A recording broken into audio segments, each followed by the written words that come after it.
Siapakah Syekh Abdullah Al-Harari, Al-Alim, Al-Allamah, Al-Faqih, Al-Mutqin, Al-Muwahhid? Satu di antara daripada sekian ulama, satu daripada ulama tersyuhur, salah satu daripada ulama yang terkenal. Kalau dalam bidang akidah, rasa-rasanya beliau yang paling di depan daripada ulama dunia.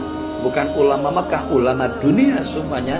Kalau dalam bidang akidah, penguasaan tentang akidah al-Asy'ariyah dengan al-Maturidiyah, yang kita katakan itu adalah akidah Ahlussunnah wal Jamaah yang paling pakar spesialis dalam bidang ilmu akidah al-Asy'ariyah dengan al-Maturidiyah, Syekh Abdullah Al-Harari rahimahullahu ta'ala. Beliau yang paling banyak memperkenalkan kepada kita melalui tulisan-tulisan, karangan-karangan, artikel-artikel, majalah-majalah yang beliau isi atau karangan-karangan yang beliau karang, yang paling banyak memperkenalkan kepada kita tentang akidah tasbih dan tajsim, dan juga tentang penyelewengan, juga dengan akidah yang memerangkap akidah yang kita sebut dengan, yang mereka katakan dengan akidah salafi. Ulama yang paling banyak mencungkil, ulama yang paling banyak mengkritik, ulama yang paling banyak memprotes tentang akidah tasbih dengan tajsim, akidah Wahabi, itu adalah Syekh Abdullah Harari. Makanya di dunia ini tidak ada ulama atau tidak ada makhluk yang paling dibenci oleh mereka, sehingga dengan anak buah beliau tadi itu dikatakan sebagai kumpulan al-ahbash. Itu sebagai ruahan rasa geram dan benci mereka kepada Syekh Abdullah Al-Harari. Kalau dikatakan mereka ekstrim, tidak, itu bukan ekstrim. Ini dalam rangka untuk menyelamatkan akidah umat.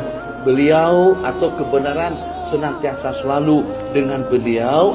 Beliau hafiz Al-Quran, hafal benaran, hafal dan memahami. Kemudian yang kedua, hafal kutubus sittah. Yang saya baca tentang beliau dan juga daripada murid-murid beliau, beliau menghafal kutubus sittah atau Bukhari Muslim itu masih dalam usia masih awal lagi.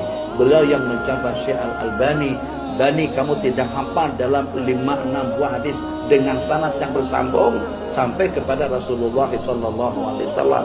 Jadi kalau seandainya di dunia ini, untuk yang sezaman dengan kita, beliau sudah meninggal dunia, untuk 30 tahun terakhir yang layak untuk dikatakan pakar dalam bidang akidah Asy'ariyah dan Maturidiyah, akidah Ahlussunnah wal Jamaah, insyaallah beliau pada urutan, pada barisan yang pertama.